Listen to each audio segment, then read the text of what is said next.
We're talking about color here, and we're going to describe kind of the three ways that it comes up in CSS. So when we're describing colors, you have basically three ways that we can do it in CSS. You've got named colors, or you can specify the name, and that's an English name or description. So if you say color blue, there is a specific blue that is defined as standard blue. If you want to be more specific or get more options, you can use RGB, and this talks about three numbers for how much red, green, and blue to mix together to get that color.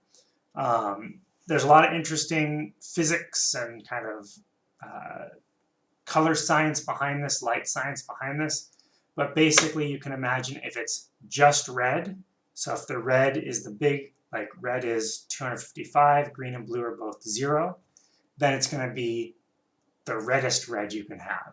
If it's 0, 255, 0, it's going to be the greenest green you can have. If it's 0, 0, 255, it's the bluest blue you can have.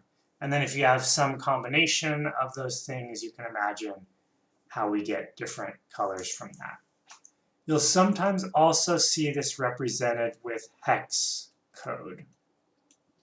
So the two options, you'll have something like RGB and then 3 numbers. Or you'll have hex code, which will be the £, 2 numbers, 2 numbers, 2 numbers. But those numbers are hexadecimal numbers, which means they go from 0 to the letter F. And it's weird math stuff. It's not particularly critical. If you're curious, though, please ask, and I'll run through it with you individually. But ultimately, all you need to know is there's just two ways of representing the exact same thing. The hex code and the RGB numbers, they mean the exact same thing. It's just two ways of presenting it. The last way that we represent numbers is HSL, which stands for hue, saturation, or how saturated that hue should be, and how light that hue should be. So hue is kind of, you can think about it as red through purple. What color are we choosing? And then the saturation is how intense that color is. So if it's a really, really red, that's going to be highly saturated. If it's washed out or kind of gray-like, that's going to be less saturated. So pastels are less saturated colors typically.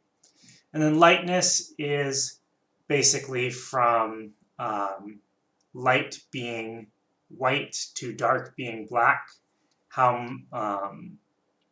How light is it?